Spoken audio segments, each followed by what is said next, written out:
en la provincia de Azuay. Actualmente se desempeña como en su profesión como abogado en libre ejercicio.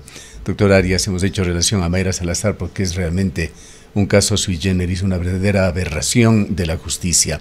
La democracia en general, las actividades públicas, se las desempeña entre pesos y contrapesos. Allí están los sistemas de fiscalización que cada entidad debe tener, sistemas de control, Contraloría, Procuraduría General del Estado que tienen que supervigilar, y cada institución, incluyendo en este caso la justicia, tiene sus organismos, en este caso el Consejo de la Judicatura.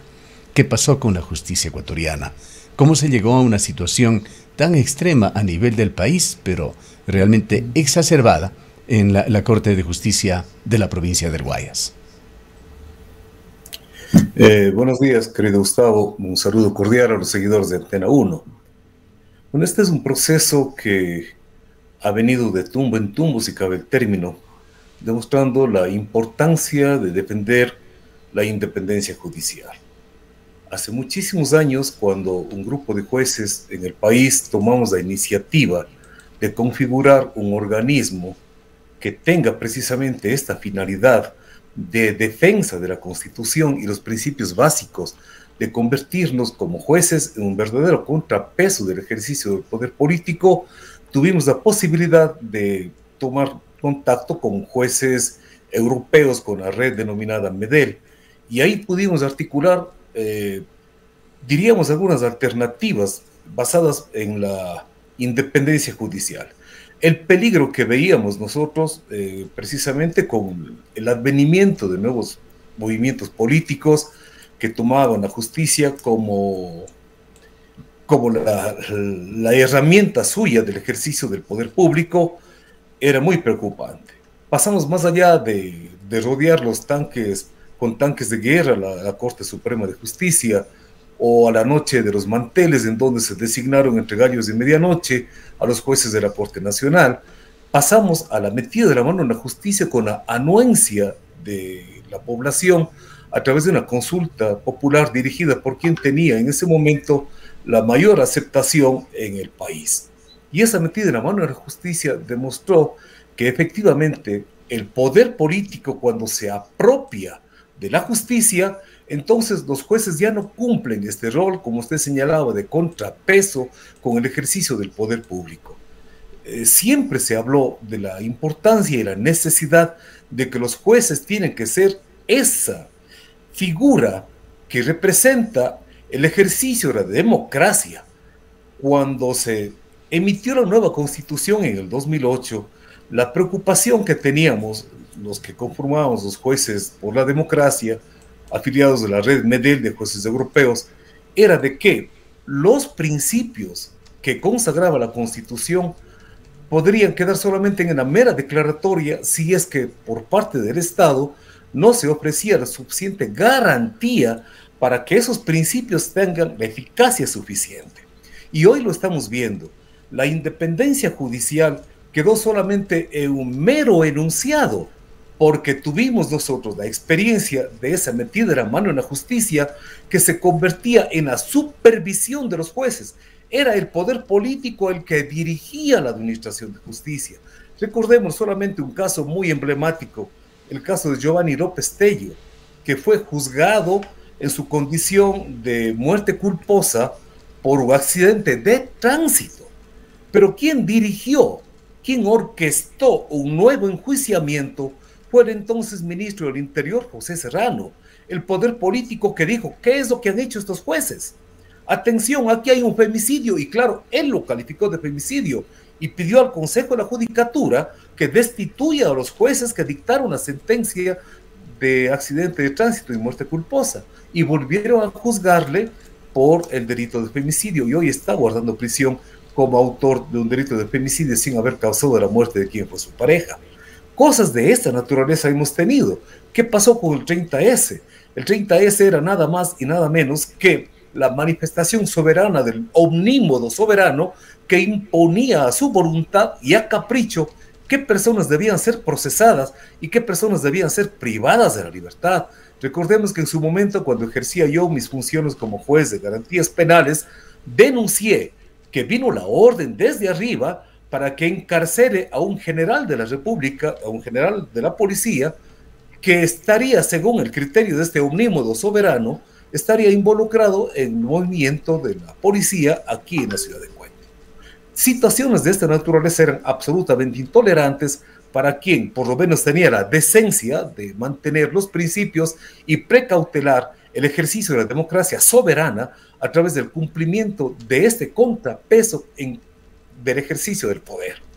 Y eso es lo que pasó. La historia nos está dando la razón ahora que cuando no se defiende la independencia judicial como un derecho de los ciudadanos, tenemos lo que tenemos. Y ahora estamos viendo, si fueron los jueces que fueron designados de acuerdo a un listado, se ha denunciado incluso con observadores internacionales que el poder político tenía una lista de jueces que debían ocupar los puestos y una lista de jueces que debían ser sacados porque no tenían la confianza del poder político para ser sus serviles.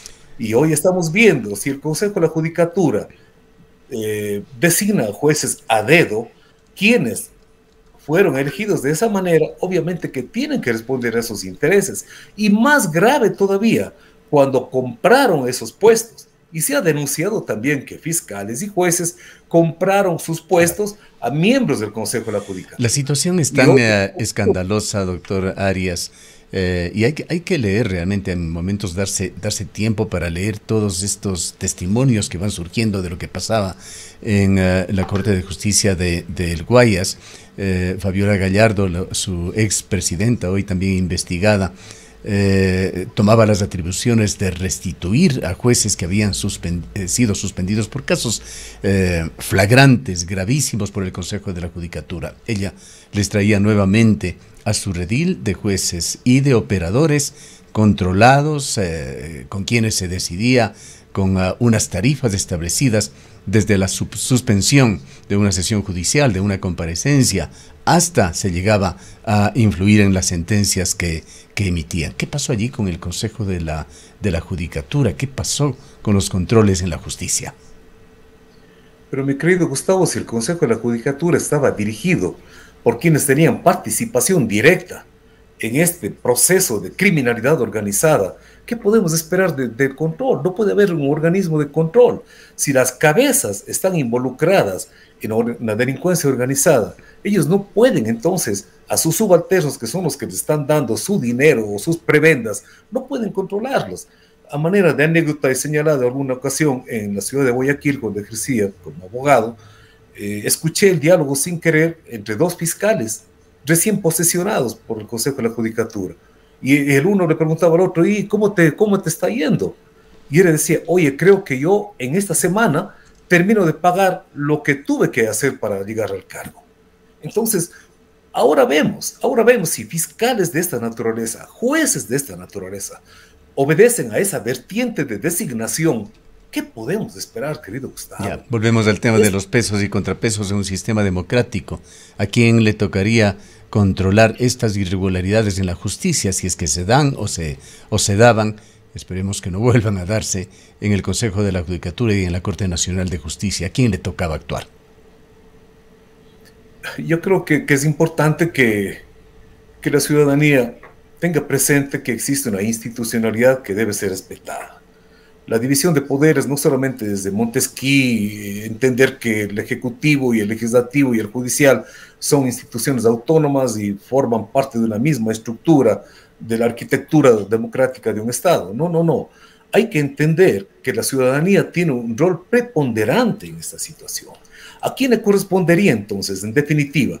Sabiendo que tenemos una vertiente política de designación de jueces, pues el único contrapeso tiene que ser la organización popular.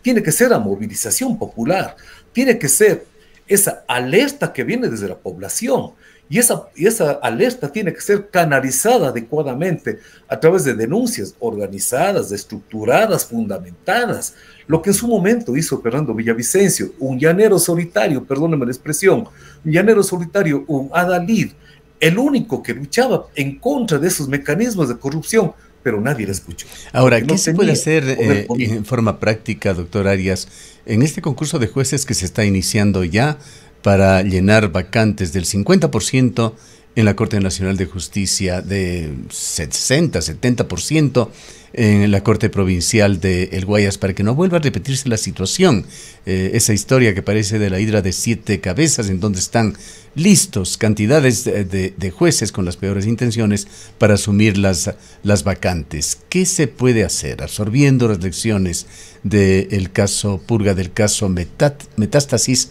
para depurar la administración de justicia en Ecuador? Es preocupante, mi querido Gustavo, porque yo no veo con esperanza que este nuevo concurso cambie la situación de la justicia en el país.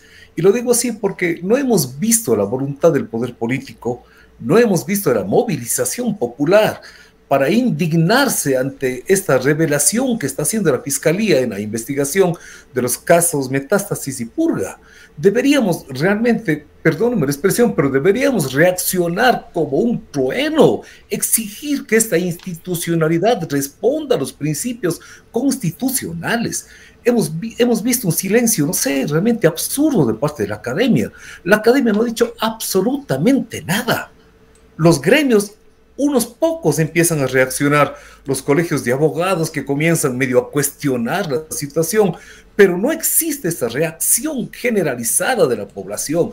La población debe en este momento exigir que el poder político considere que existe una crisis nacional que debe ser solucionada de manera emergente. Hay una crisis. No podemos nosotros permitirnos que la nueva reestructuración de la justicia siga por los mismos viejos caminos. ¿Sabe la población, por ejemplo, cuál es el reglamento que se está utilizando para la designación de los nuevos jueces? No se trata solamente de buscar a los que saquen 100 sobre 100, porque ya tenemos ejemplos que se han dado. El Contralor de la República, por ejemplo, que está en juicio en Estados Unidos, sacó 100 sobre 100 en su examen. Tenemos otras personas que han sacado puntajes similares y están al frente de instituciones de control. Y eso realmente no es una garantía suficiente. El récord académico, el manejo, el conocimiento teórico no son garantía de que los jueces obedezcan a esta vertiente de convertirse en el contrapeso con el poder político y responder a la tutela judicial efectiva de los derechos de la población.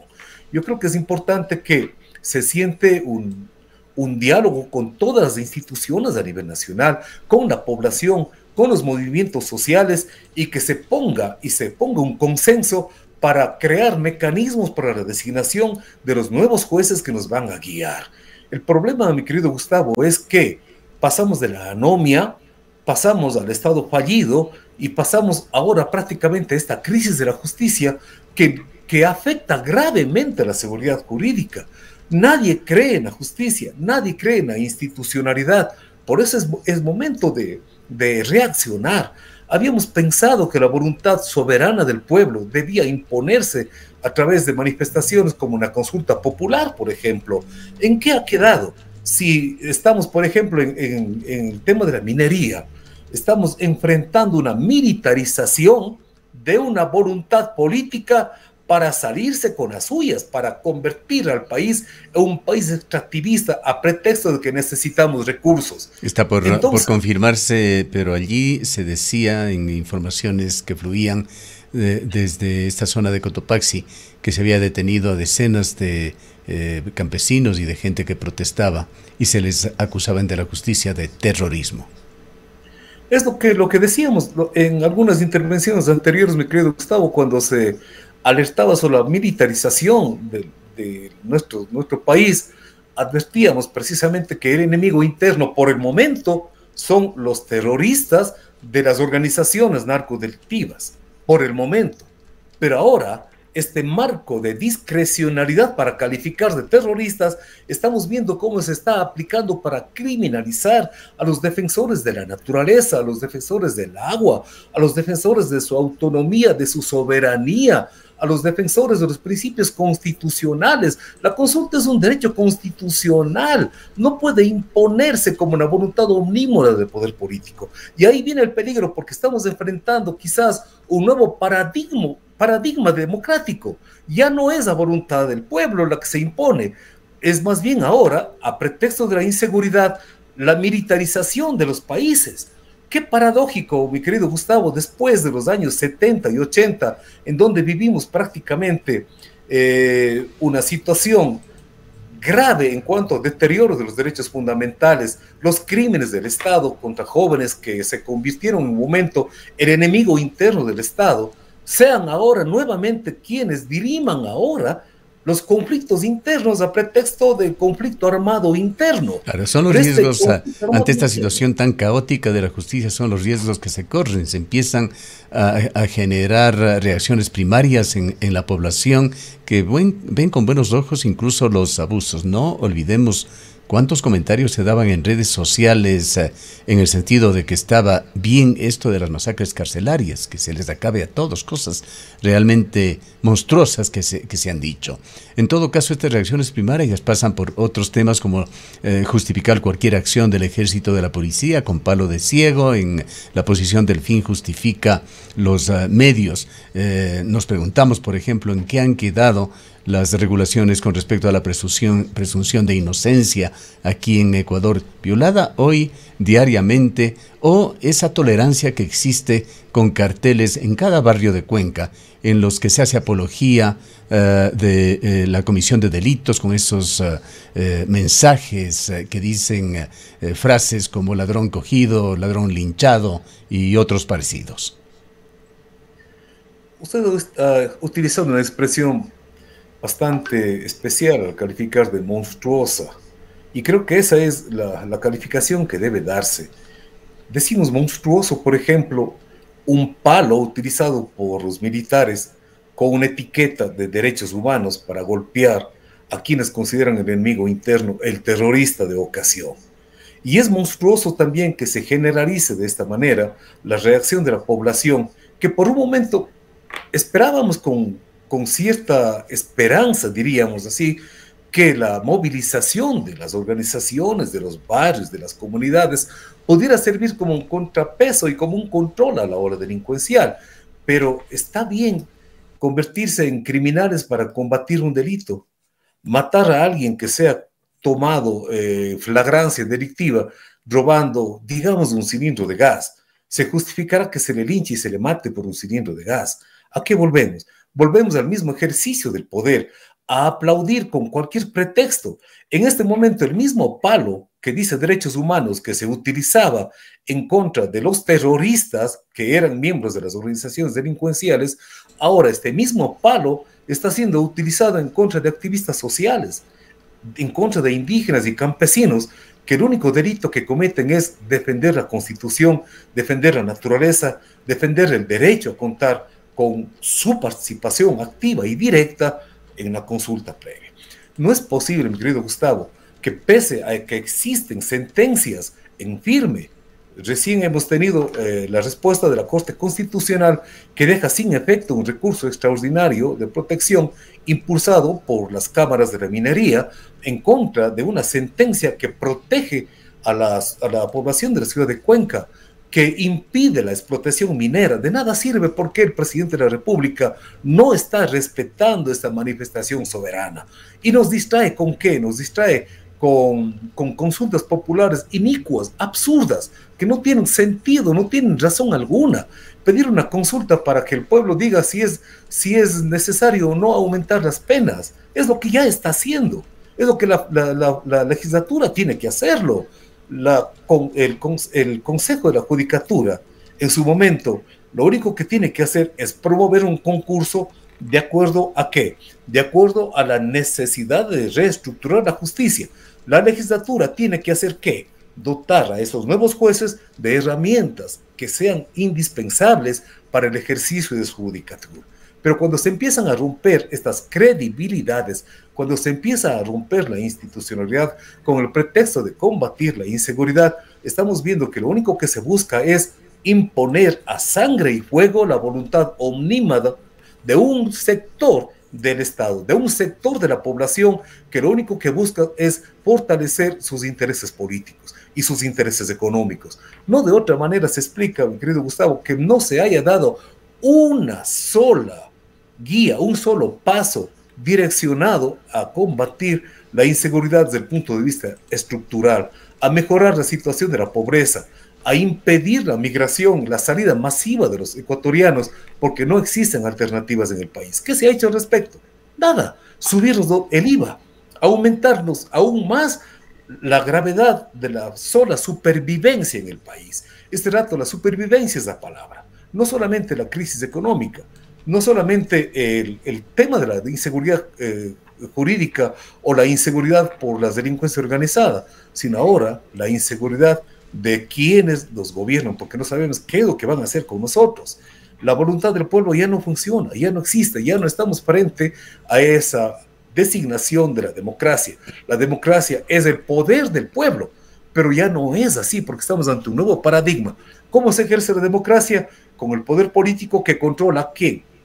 Al poder militar, al poder policial, que impone su criterio y su capricho a sangre y fuego. Ese es el peligro. ¿En dónde estaría ese punto de balance, doctor Arias, entre la necesidad de mejorar la seguridad en el país y en la contraparte los riesgos de los excesos, de las extralimitaciones?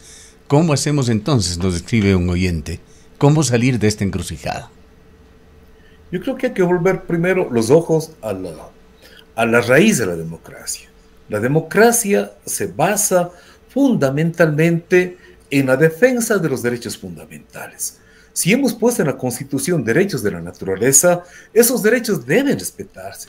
Si hemos puesto en la Constitución el derecho a la consulta previa a las comunidades, si están de acuerdo o no con la explotación minera, ese derecho fundamental debe respetarse. Si hemos puesto en la Constitución el principio de presunción de inocencia para que una persona sea tratada como tal mientras no se demuestre su culpabilidad, eso debe respetarse.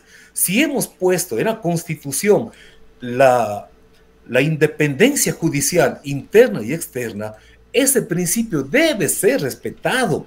El problema está en que cuando no respetamos este marco básico, esta arquitectura mínima de la vigencia de los derechos fundamentales, entonces rompemos la estructura democrática.